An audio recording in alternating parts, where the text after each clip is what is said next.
Pemirsa dimanapun Anda berada, saat ini Anda sedang menyaksikan bisanews.id bersama saya Akbar Nasution. Dalam program acara pada saat ini, apa kabar ketua? Tentunya kita hadirkan narasumber kita pada saat ini, Abangda Buyung Morna. Tentunya merupakan ketua dari Dewan apa Bang? Kebudayaan Batubara. Dewan Kebudayaan Batubara. Kalau cinta, katakan cinta, jangan sampai ada yang terluka. Tentunya hati ini merasa bangga karena bisa duduk bersama Abangda Buyung Morna. Ya, begitu Bang ya? Ya. Iya, tentunya apa kabar Bang? Kabar baik. Iya, alhamdulillah sehat Bang ya.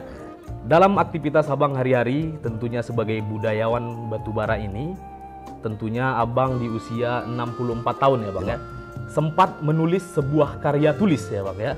Buku tentang kiat jahir membolo pantai sejarah. Ini lagi viral ini Bang. Untuk Kabupaten Batubara ini lagi viral. Ya, jadi kepada masyarakat mungkin bisa melihat buku ini atau nanti coba mencarinya di perpustakaan yang ada di Batubara ya Bang ya. Tentunya dari kiat jahir membolo pantai sejarah ini, apa sebenarnya yang ada di pantai sejarah itu Bang? Kenapa harus Abang membuat sebuah karya tulis dengan kalimat membolo pantai sejarah? Apa itu Bang? Terima kasih Adinda Akbar. Abang telah diundang ke studio kalian. Sebenarnya pantai sejarah ini tidak bisa kita bicarakan hanya sebatas masa Batubara jadi kabupaten. Sebab pantai yang berada di desa Teluk Piai yang sekarang merupakan bahagian daripada desa Perupu telah dikenal sejak zaman masa kerajaan. Tapi pada masa itu belum dinamakan pantai sejarah. Pantai sejarah di zaman pemerintahan kerajaan dulu pada masa Raja ketiga Datuk Saomo telah dipergunakan sebagai pelabuhan atau tangkahan pada masa itu untuk memberangkatkan atau mengekspor barang-barang yang ada di Batubara, terutama kerajaan 50 seperti ikan asin, kerinting atau kepah kering, belacan dan segala macam kayu-kayu, terutama kayu nibung dan kayu loban. Itu di masa kerajaan Bang ya? Kerajaan. Selanjutnya di masa setelah masa kerajaan berakhir dengan dahulu masa kerajaan ini, negeri-negeri yang ada di Batubara termasuk 9 keratukan atau 9 kerajaan tunduk kepada kerajaan Siak. 8 tunduk kepada kerajaan Siak, 1 tunduk kepada kerajaan Aceh. Jadi setelah Belanda berhasil mengalahkan Siak, secara otomatis kerajaan-kerajaan yang ada di Batubara itu atau negeri-negeri yang itu dipaksa Belanda tunduk kepada Belanda. Pada masa penjajahan Belanda, desa Teluk Piai di mana pantai yang kita sebut pantai sejarah itu sekarang berada adalah di bawah kekuasaan Tunkat. Tunkat itu adalah semacam kelurahan, lurah atau sekarang atau penghulu yang dipimpin oleh salah satu Okasodang namanya sebagai Tunkat. Pada masa itu Jepang pada tahun sekian, pada tahun 1942 kalau saya tidak silap. Karena kalau tanggal tahun ini harus kita catat lah benar, sebab kemampuan kita mengingat apalagi dengan umur saya kurang apa. Jadi pada tahun 1942 pada jam 5 pagi tentara Jepang mendarat di pantai sejarah, di pantai Teluk Piai itu yang sekarang dinamai pantai sejarah.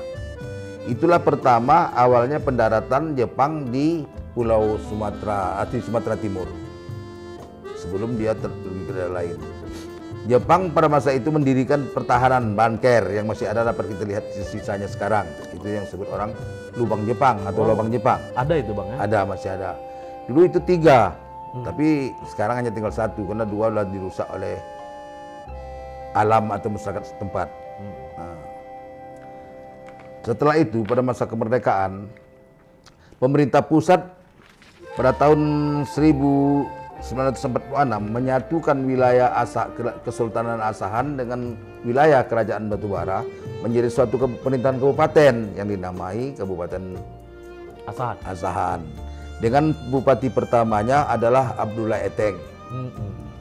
Selanjutnya pada masa pemerintahan bupatinya Usman YS yang kebetulan putra daerah Batubara datang berkunjung melihat objek-objek sejarah di Batubara Ditemani oleh beberapa tokoh masyarakat, mereka berkunjung ke pantai Teluk Peye tersebut.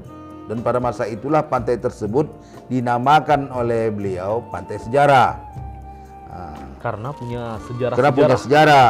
Nah, sejak itulah sampai sekarang pantai tersebut dikenal dengan nama Pantai Sejarah. Dan telah dijadikan oleh masyarakat setempat sebagai objek wisata untuk menghibur diri atau keluarga mereka ke tempat tersebut. Karena dahulunya Pantai Sejarah itu penuh dengan pasir putih. Tapi sayangnya pada masa beberapa dekade ke depan, pantai itu berubah jadi berlumpur dan banyak terdiri pondok-pondok yang berbau maksiat. Jadi dulunya pantainya itu pasir. Pasir putih. Itu ada pengaruh alam jadi berlumpur. Berlumpur. Itu kalimat itu maksiat itu bagaimana, Bang? Itu maksiat itu belakangan ini setelah pada masa pemerintahan Asahan sampai pada pemerintahan batubara awal batubara, itu pondok-pondok maksiat itu, pondok-pondok yang ada di Pantai Sejarah itu seakan-akan dijadikan tempat maksiat. Iya. Tapi dulu saya ingat, Bang, ketika saya dulu kecil-kecil sempat itu ke Pantai Sejarah itu, tempatnya asri memang, Bang.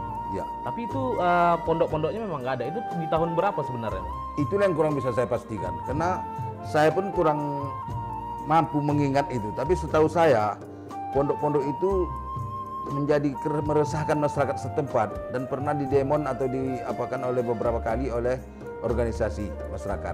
Iya, berarti masyarakat udah ada mencoba untuk menggusur itu. Menggusur itu karena kurang senang, tetapi tidak berhasil. Tidak berhasil. Baru pada pemilihan Bupati periode Batubara periode 2018-2023, setelah terpilihnya Oka Zahir, Insinyur Haji Oka Zahir MAP dan dengan wakilnya Oki Iqbal Prima SE, Bupati kita sekarang. Pondok-pondok tersebut digusur oleh Bupati dengan memerintahkan Satpol PP untuk menggusur pondok-pondok tersebut. Iya, tapi ada isunya, Bang. Ketika penggusuran itu, masyarakat ada coba untuk menghalangnya gitu, Bang. Karena katanya kalau udah nggak ada tempat itu, ekonominya akan menurun gitu, Bang. Bagaimana itu? Menurut informasi yang saya tahu, pada masa Pak Zahir dengan beraninya, kenapa saya bilang berani? Karena sangat sulit untuk merubah daerah tersebut menjadi seperti sekarang. Memang rakyat melakukan perlawanan atau gerakan yang sifatnya pembicaraan-pembicaraan lah.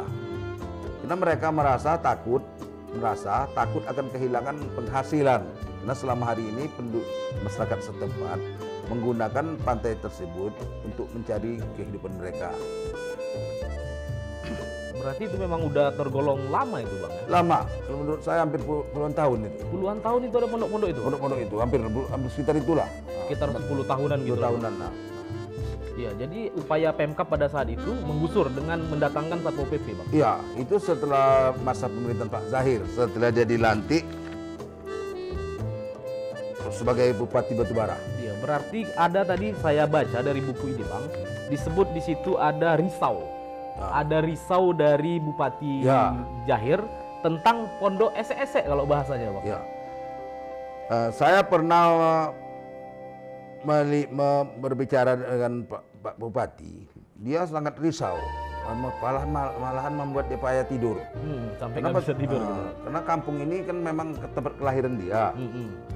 Dan juga berada di daerah Kecamatan 50. Dia juga orang kelahiran 50.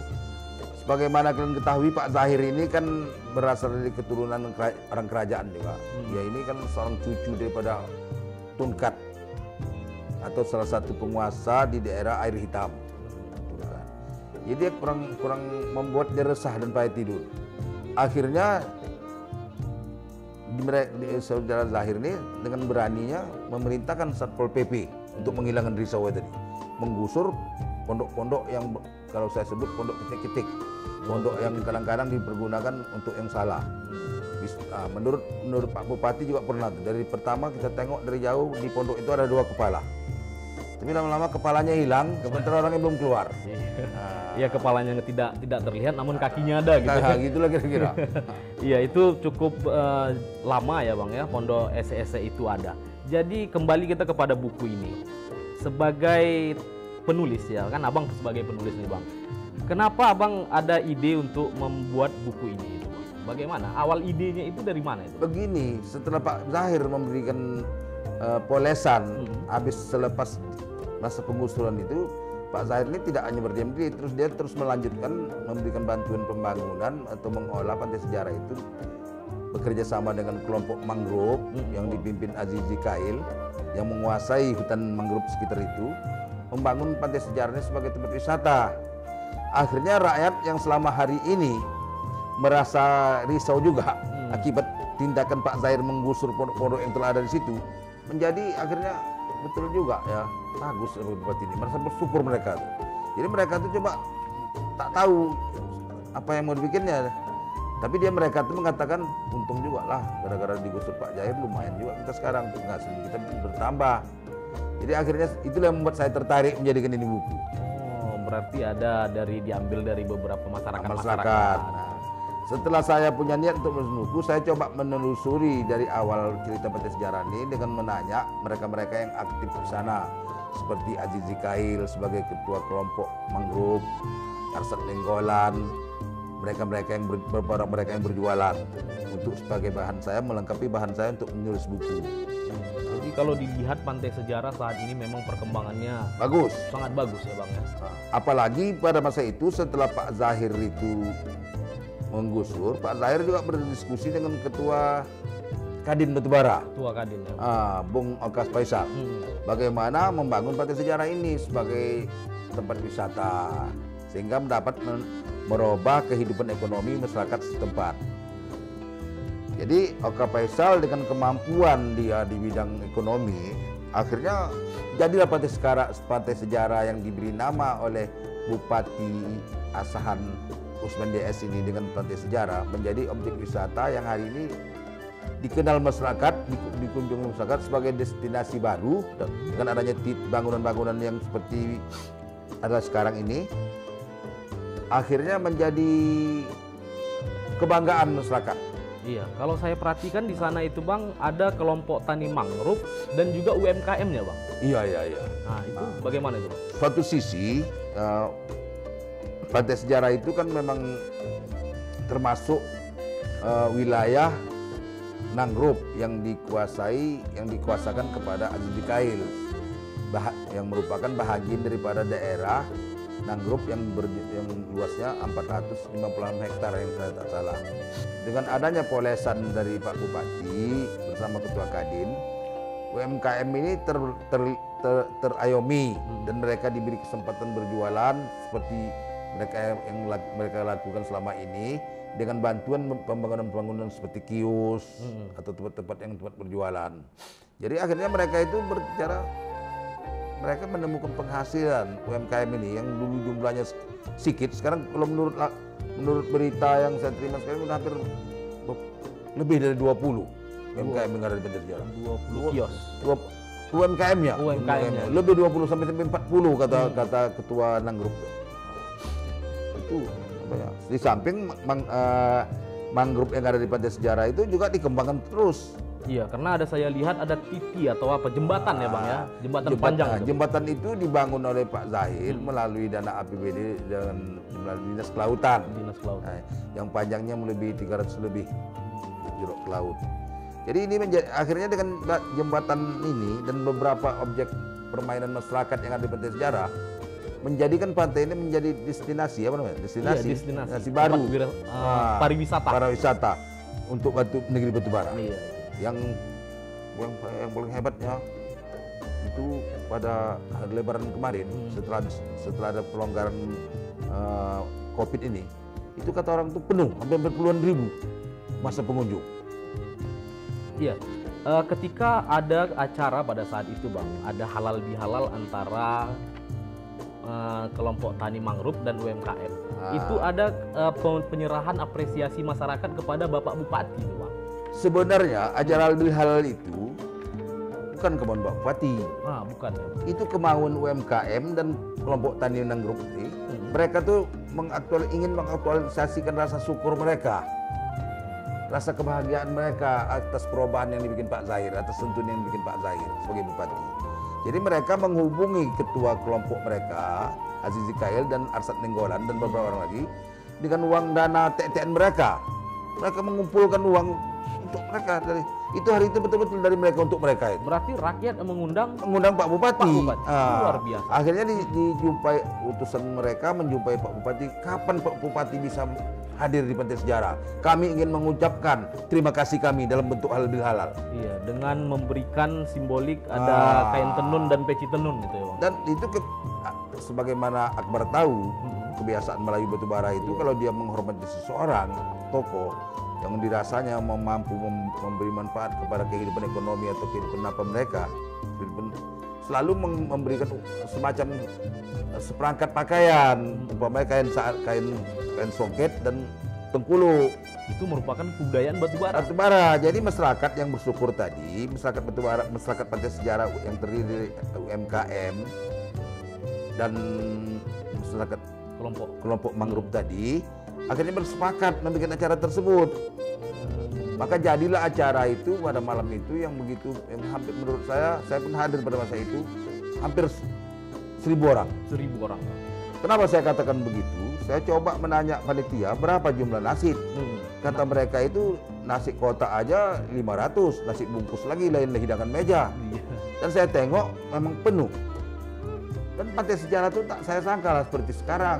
Mereka-mereka yang dipercayai Pak Zahir sebagai pengurusnya menghias Pantai Sejarah itu sehingga lampu-lampu terang benderang, lampu-lampu hias. Tak saya sangka itu Pantai Sejarah bisa seperti itu. Iya, sampai malam pun bisa dikunjungi. Malam pun bisa dikunjungi. Iya. Dan ternyata setelah terjadi setelah beberapa saat itu siap, terjadi perubahan kunjungan masyarakat ke Pantai Sejarah. Kalau dulu masyarakat Pantai Sejarah berkunjung jam 10 atau jam 12 mulainya, sekarang mereka berkunjung jam 3 sore sampai ke malam. Sampai malam. Sehingga panitia bingung mau diusir tak mungkin. Sementara kalau tak disuruh pergi, mereka sendiri dengan penghasilan yang begitu sampai malam kan nggak berpikir juga mereka tuh kan, mana mungkin penghasilan segini aku kerja sampai malam. Itu yang terjadi di Lembatu sekarang. Tapi Bang, ketika pariwisata itu sampai malam, apakah tidak nanti terjadi ke awal-awal dulu adanya Pondo Ese-Ese itu, Bang? Memang ada orang berpikir seperti yang Akbar katakan. Tapi saya rasa kalau ada niat baik dan kemufakatan antara pengelola Pantai Sejarah yang dipercayakan sekarang dengan UMKM-nya bersama pemerintah setempat ada kerjasama yang baik, ya, seperti yang dikatakan Pak Zahir pada halal semalam, bahwa perlu ada kerjasama yang terus-menerus untuk menjaga situasi Pantai Sejarah berkondusif. Ada juga saya dengar apabila ini dikelola dengan baik tanpa adanya premanisme. Nah, itu bagaimana itu, Bang? Saya percaya itu bisa terjadi. Kenapa mereka-mereka yang jadi preman itu kan selama hari ini tak terayomi, tak dapat kerja. Sekarang di Pantai Sejarah itu sudah banyak melibatkan anak muda setempat menjadi pekerja. Kalau orang luar kan nggak mungkin jadi preman di sana, mana berani. Sementara penduduk setempat macam mana mau jadi preman, mereka udah bekerja. Ada yang diparkir, ada yang berjualan, ada yang tukang karcis. Ya, berarti kalau untuk UMKM-nya sendiri juga itu mutlak orang di situ, Bang? Orang situ. Tapi yang terdaftar itu orang situ. Tapi kalau udah ada hari-hari lebar, hari-hari besar, itu nggak bisa terbendung untuk UMKM dari mana pun datang menumpang mencari duit, mencari rezeki. Jadi kita kan nggak bisa halang ya, apalagi ada Melayu kita batubara ini kan sangat pantang itu melarang orang cari makan. Iya. Tapi Bang, ada juga kan Bang, ketika di pantai-pantai lain itu harga makanan-makanan di situ tuh cukup mahal itu, Bang. Itu bagaimana itu, Bang, kira-kira? Memang saya ada dengar. Pertama mahal, kedua tak seirama. Artinya hari ini begini, besok begini, ya kan? Tapi saya rasa kalau di Pantai Sejarah tidak. Tidak, Bang, ya? Karena udah dikelola oleh kelompok tani mangrove dengan UKM-nya. Dan pada halal bil halal itu Pak Jair juga menganjurkan supaya para UMKM itu membuat tabel harga dari barang yang dijual, supaya orang bisa mengukur dia belanja. Jangan nanti dia bawa uang 100, dia belanjanya 150, kan akhirnya malu mereka. Nah, jadi Pak Zahir menganjurkan, saya rasa tentulah mereka-mereka yang ada di Pantai Sejarah ini akan menurut cakap Bupati. Karena memang mereka itu ada rasa bangganya dengan kepemimpinan Pak Zahir, karena mereka itu kehidupan ekonomi mereka berubah. Dan ada juga dia itu ada perencanaan ingin membangun food court di situ, ya. Jadi semua makanan laut itu ada di situ, Bang. Ya, saya dengar itu. Saya berada di situ kan. Bagaimana kalau orang nanti sampai ke Batubara, ingin makan ikan panggang, pari panggang, udang bakar, udang goreng itu ya kepada sejarah. Kalau ini, kalau yang dikatakan apa yang dikatakan Pak Bupati ini, bisa disahuti oleh UMKM dan pengurus Pantai Sejarah. Ini akan membuat Pantai Sejarah khususnya dan Batubara pada umumnya akan lebih dikenal dan lebih maju. Bayangkan kalau satu orang datang ke Pantai Sejarah itu menghabiskan uang 100.000. Kalau dia datang 500 orang, berapa uang yang terbelanjakan mereka? Ini kan menguntungkan kehidupan UMKM, memberikan kehidupan pada masyarakat setempat. Karena sebagai mereka yang sebagai pengurus Pantai Sejarah ini tentu mengutamakan penduduk Pantai Sejarah, sekitar Pantai Sejarah untuk menjadi UMKM. Karena begini, kalau UMKM itu didatangkan dari luar, tentu mereka kalau udah tak laku, mereka pindah atau pergi. Kalau penduduk pupuk kan macam mana mau dia pergi, orang memang dia penduduk setempat. Dia tentu berusaha semati-matian untuk melakukan jualannya. Dan itu juga Bang, ada juga di situ diletakkan apa namanya? Museum ya? Ada. Iya. Jadi di situ diletakkan museum ya, Museum Kabupaten Batubara. Pas itu Bang ya, wisata dengan museum. Karena begini kan, para wisata ini tak bisa jauh dari budaya. Harus diisi dengan budaya. Jadi kan Pak Zahir ini saya lihat memang orangnya bijak, Kreatif. Karena gini kan, setelah beberapa hari pondok-pondok itu digusur, Pak Zahir juga memerintahkan museum yang selama hari ini, Museum Batubara yang selama hari ini berada di Kecamatan Lawi Leben Ruku, pindah ke Pantai Sejarah. Jadi pas sinkron ya Bang.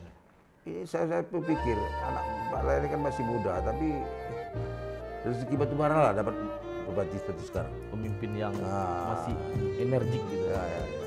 Kalau saya menilai ya sebagai saya orang tua di Pantai Batubara, saya juga tak terpikir dulu bahwa Pantai Sejarah ini bisa seperti ini. Iya. Mungkin bisa kita, ini harapan sedikit dari saya juga pribadi. Iya. Mungkin kalau kita letakkan di Pantai Sejarah itu ada istilahnya kebudayaan. Kalau di Kota Medan itu ada namanya Taman Budaya gitu. Mungkin lebih bagus itu Bang. Sebenarnya saya udah berpikir untuk ke sana dan pernah saya dialogkan dengan Ketua Nanggroup. Cuman Nanggroup bilang bersabar Bang, kita tentu memikirkan infrastrukturnya dulu. Banyak yang mau dibenahi, seperti rencana mau bikin jalan baru, mau menimbun dan mau membuat pantai sebelah Pantai Sejarah itu kan ada pantai pasir putih itu mau dikembangkan lagi. Sebab kalau semuanya mau dikerjakan sekaligus rasanya tidak mungkin. Sebagaimana Akbar tahu kan tidak mungkin ide-ide ini dilaksanakan tanpa dukungan ekonomi. Iya, itu dia. Jadi Bang gini Bang, tentunya masyarakat dalam menyikapi dari pariwisata Pantai Sejarah ini ada negatif dan positif. Ya. Bagaimana Abang menanggapi hal-hal negatif itu? Begini sebenarnya kalau kita mau jujur, kita tak usah heran lah. Kalau ada orang 30 orang, tak mungkin apa yang kita lakukan untuk mereka oke semua. Cuman kan begini, pendapat-pendapat yang miring itu kan menjadi cemeti untuk kita berbuat lebih bagus. Sebab kalau tak ada mereka yang seperti itu, kita kadang-kadang bisa juga tak punya kemampuan untuk berbuat baik kan gitu kan, atau berbuat yang lebih baik lagi. Tapi biasalah itu, namanya pun masyarakat. Jangan dijadikan itu tolak ukur bagi kita. Yang jelas masyarakat setempat yang dahulunya sejak awal berada di Pantai Sejarah itu pada hari ini sangat bersyukur dan mendukung apa yang dilakukan Pak Zahir. Ini terbukti dengan mereka membuat halal tanpa bantuan dana. Mereka itu dana-dana mereka, TTN mereka itu. Dia mereka itu. Dan mereka sangat berharap supaya Pak Zahir itu datang. Dan dapat pula Pak Zahir datang. Mereka sangat bangga dengan, kenapa saya katakan mereka bangga? Mereka memberikan apresiasi secara adat. Dengan kesibukan Pak Zahir dan menyempatkan untuk datang. Dan mereka malam itu kalau Pak Zahir tak datang mereka sedih. Tapi gembira mereka. Sampai jam 12 mereka tuh di situ. Pertanyaan terakhir tentang harapan Abang sebagai budayawan Batubara ini melihat bagaimana masyarakat di Kabupaten Batubara ini. begini, kalau adik Akbar mengatakan abang budayawan, rasanya terlalu sanjung abang. Yang jelas abang ini putra daerah Batubara yang pada hari ini telah berumur 64 tahun. Telah melihat pantai sejarah itu dari beberapa tahun yang lalu. Jadi sebenarnya kalau pantai sejarah ini dan beberapa pantai lain dapat sentuhan dari pemerintah dan mampu bekerja sama dengan penduduk setempat, Batubara ini menjadi daerah yang jadi kunjungan. Karena Batubara ini boleh dibilang banyak hal-hal yang dapat kita jual alamnya kepada masyarakat setempat. Dan kita juga tidak pernah jauh dari Medan, kita tak jauh dari Rantau Perapat, kita tak jauh dari Simalungun, kita tidak pernah jauh. Umpamanya orang Simalungun ingin melihat pantai kan dekat ke Batubara. Itu jadi di samping kita berharap juga kita berdoa lah supaya ke depan bisa lebih baik. Tapi saya berpikir kalau Pak Jair ini hanya satu periode nggak bisa siap ini kerja membetulkan pantai sejarah dan pantai lain ini. Perlu 2 periode. Perlu 2 periode. Kalau menurut saya, tapi mungkin bahasa saya ini yang ada yang tak senang mendengar itu terserahlah. Tapi kalau menurut saya, kalau hanya satu periode kan tinggal berapa tahun lagi, mana siap? Karena proyek ini kan proyek bantuan pemerintah kan APBD. Nah, dia jadi perlu untuk menyiapkan bangunan yang diharapkan masyarakat di pantai sejarah dan pantai-pantai yang lain supaya lebih mendapat apa namanya itu fasilitas kunjungan wisatanya. Kan berdasarkan fasilitas kita ini dikunjungi. Iya. Kalau tak ada prasarananya mana mau, terutama jalan segala macam. Jadi Pak Jair ini tak cukup untuk menyiapkan ini, tak bisa satu periode. Harus 2 periode. Harus 2 periode. Iya, itu dia. Ya mungkin cukup bincang-bincang kita pada hari ini. Mudah-mudahan kita tetap sehat, tetap bahagia, dan tetap semangat nih Bang ya. Ya, terima kasih telah berkunjung di bisanews.id. Dan buat pemirsa dimanapun Anda berada, sekali lagi kami ucapkan terima kasih telah menyaksikan kami di bisanews.id. Bisa.